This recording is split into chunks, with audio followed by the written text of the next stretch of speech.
After the controversy at the Abu Dhabi Grand Prix at the end of the 2021 season, the FIA conducted a full investigation into the matter and decided that they will make some changes for the 2022 season. This included mainly the removal of Micheal Masi as race director due to his human error in the finale of 2021, and several race directors would be put into place to make sure nothing like that happens again. However, this season there have been several instances that many teams and drivers have been very upset over, some of which of course would be biased towards their teams. But what happened in Japan was a disgrace and clearly shows that the FIA made many mistakes and has not learned from the past. What exactly happened in Japan? But what other mistakes have been made this season by the FIA? Well, let's go and take a look, shall we? Right, so Japan was a huge mistake that the FIA made, which gave people many flashbacks to 2014 when Jules Bianchi had an accident in which he sadly lost his life at the exact same racetrack.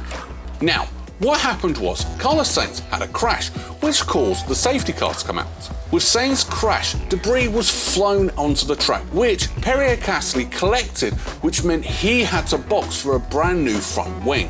Now, when the safety car comes out, the drivers have to lower their pace and follow the delta that is on their steering wheel, as we all know.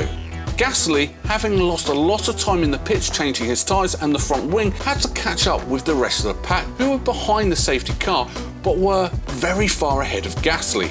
Gasly followed his delta and he got to the scene of Sainz's accident when he saw a tractor on the track trying to retrieve the Ferrari.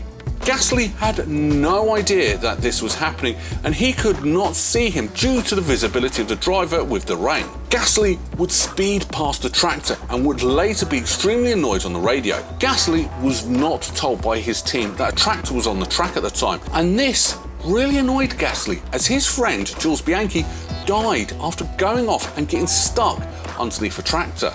Now, the FIA would call Gasly to the stewards' room after the race, much to the annoyance of the fans, and of course Gasly himself was hit with penalty points and 20 seconds added onto his race time. Many people took to social media to express their dissatisfaction with the FIA and what decisions they had made. Many people are still questioning why on earth would the FIA put a tractor on the track in wet conditions, whereas we saw with Sainz could have easily gone off and hit the tractor. This all whilst being at the exact same track where young Jules lost his life in wet conditions too. It was honestly horrible to see, especially for Jules' family. What do you think about the FIA and their decision was to bring out a tractor with the drivers going around at such high speeds on a soaking wet track? Do the FIA need to make another change to the rules and the people in charge? Leave your thoughts in the comments below. Now, there is another mistake that many people believe that the FIA made in Japan, but also in tracks like Singapore and Monaco.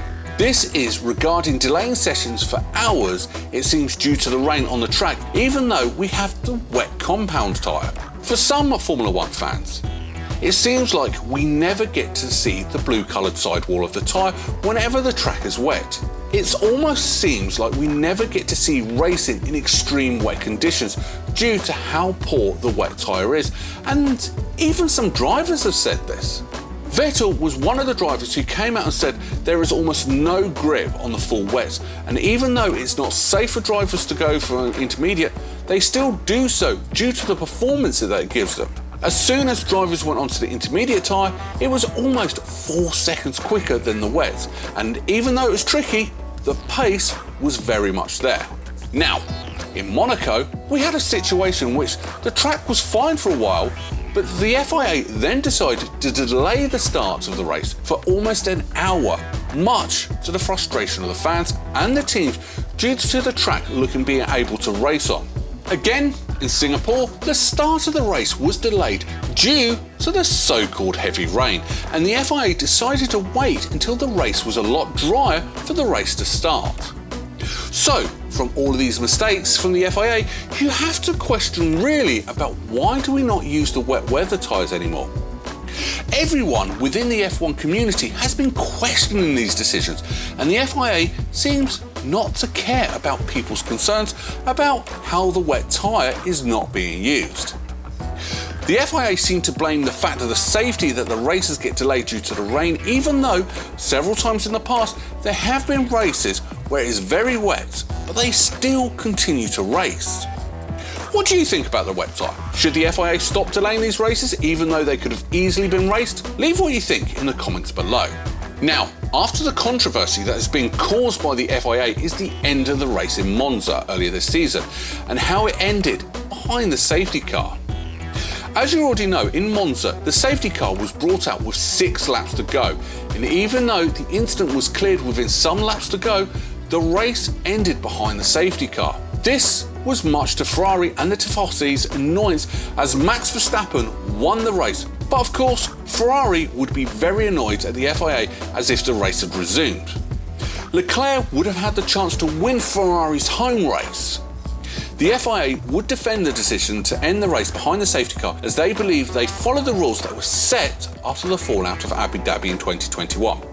Of course, not just Ferrari believed that the FIA made mistakes here, but also other teams believed they could have made some jumps on the safety car restart which would have resulted in a very different outcome to the race.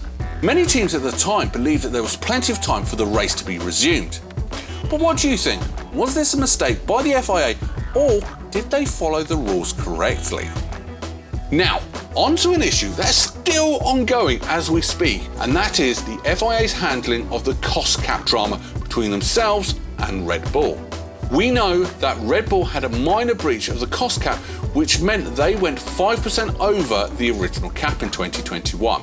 Now, the rules do not state specifically what the exact punishments may be, and that means that the FIA can decide to give whatever penalty they want. This is very much to the anger of the teams who believe that the 2021 results should maybe change, and some believe that Red Bull should be punished in the future, such as by reduced wind tunnel time in 2023. Of course, with all these potential punishments that Red Bull may face, there is a question about if there should be some set punishments and not just a list that the FIA can pick and choose from for each team. A lot of teams believe that the FIA should go hard on Red Bull as it is the first ever breach of the cost cap in Formula 1. But whatever the FIA choose to do, there of course will be a lot of drama surrounding it as not all the teams will be pleased. Overall, looking back on this season so far, the FIA has been far from perfect, and there clearly are some changes that need to happen so that for 2023, there are no more major mistakes like the ones we've just discussed. The mistakes have somehow been much worse than some made in 2021, and the so-called improved FIA seems not to be working. It's clearly something that the teams have been upset with, and they have been very vocal in the media around this.